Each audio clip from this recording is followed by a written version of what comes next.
My name is Enrique Antonio, and I am here to give you a mindfulness exercise. Um, I use it whenever I'm stressed out or something is happening that I feel like I'm not able to fully deal with at the moment emotionally, and like with the things that I tend to push away, and deep sadnesses that I'm not always used to dealing with. But I also use it for like what am I gonna like wear today? You know what I mean?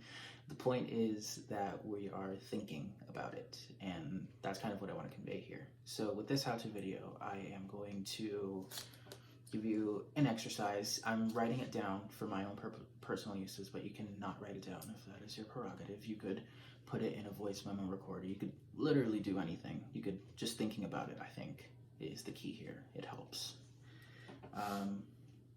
To start off, pen, piece of paper, or whatever medium you're using. And the goal here, I guess, is to kind of compartmentalize the thoughts and to put them in little boxes. And with that, the thoughts are easier to deal with or to approach, I guess. And when I say your thoughts, I mean objectively looking at things from like a third person point of view.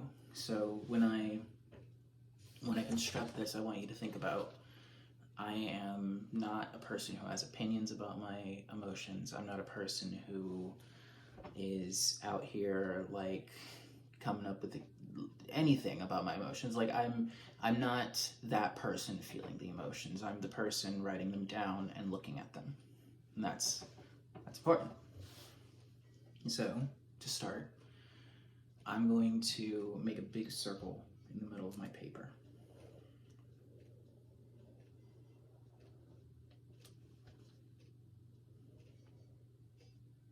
The center of my paper, I'm going to label it self. Doesn't really matter where you label it. I'm going to label it right in the middle.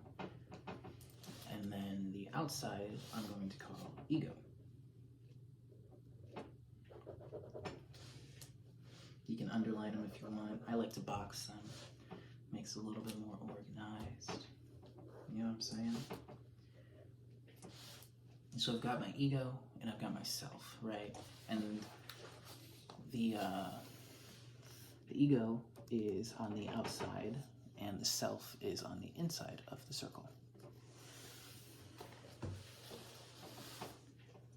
I'm going to decide on a situation, and based off of where I feel the decision is coming from, I'm going to write that thought, or where that thought is coming from. I'm sorry, my bad. I'm going to look at this. I'm going to decide where my thought is coming from. Either it's coming from my ego or it's coming from myself. And when we define ego and self, your ego, I like to think about it as the cosmetic parts of your personality, the parts that you show to other people, the part that wants to be perfect all the time. And that's the important part to think about this. The ego is normally the mean guy in your head who's like, oh my gosh, you're not doing this, you're not doing that, yada, yada, yada. Find that thought. Think about that thought. Really look at that guy and say, what is he saying to me?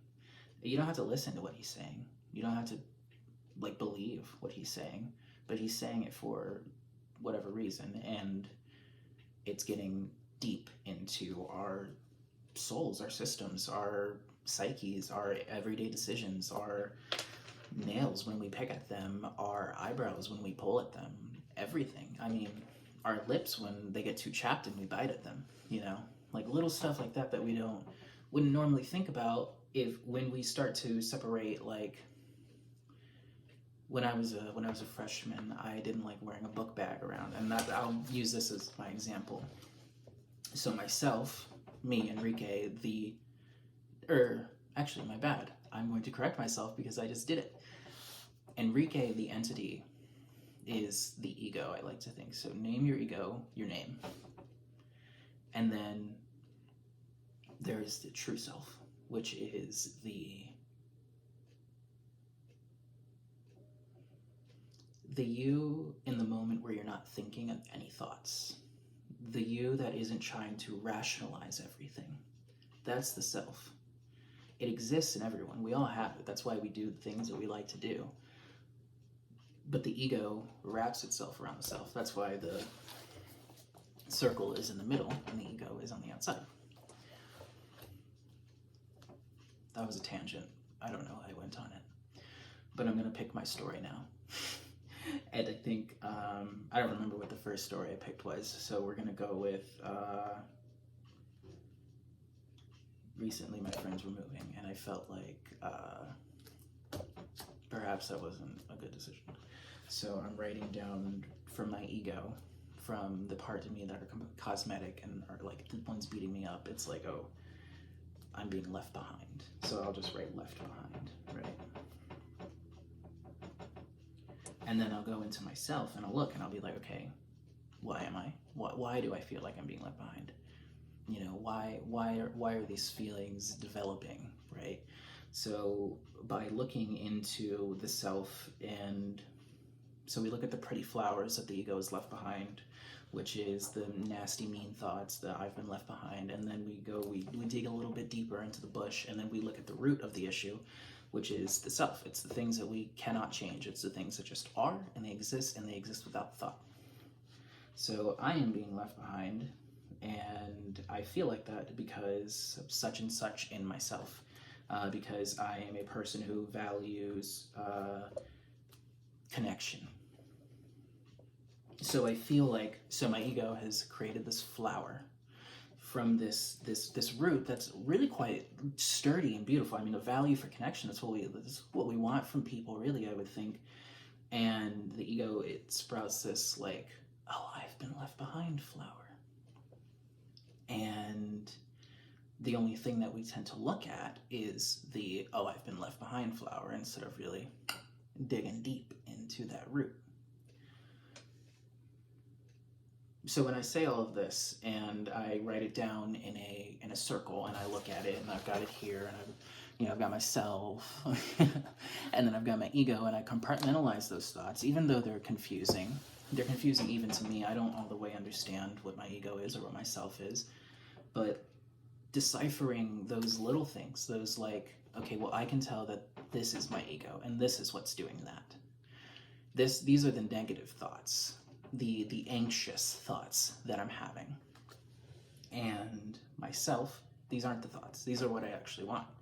These are just the things that are going to be and that I want to be and that are.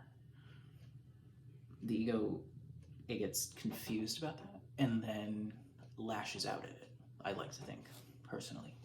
So when I use this mindfulness exercise and I really compartmentalize these two parts of myself into a name, i.e. the ego, and myself, who is without thought, I can really distinguish, okay,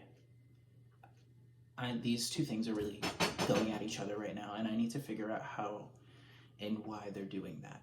So I look at it, and I observe it, and I recognize it, and I take it in. No emotion behind it, no nothing. I am, it's okay. And I'm having these thoughts, and that's all right. And really just employing that sort of like thought process around it. I am by no means trying to push anything on anyone. You can fully disagree with me. But if you can even rename the things if you want to. If you don't like my usage of the word ego or self, you can, change that up. The point is, I think, is that you're looking at the negative repetition of thoughts that the ego is creating and blocking from the true self, which is the valued part of ourselves that we cannot change. And when we, look at that, it's kind of cool. It's kind of beautiful. The ego doesn't need to always be there. And another thing that you can refer to this as is mindfulness. It is a psychological treatment thing. You can Google it. It's really super useful. Yeah, that's all. So this is my how-to on mindfulness exercises by calling your ego and yourself different things.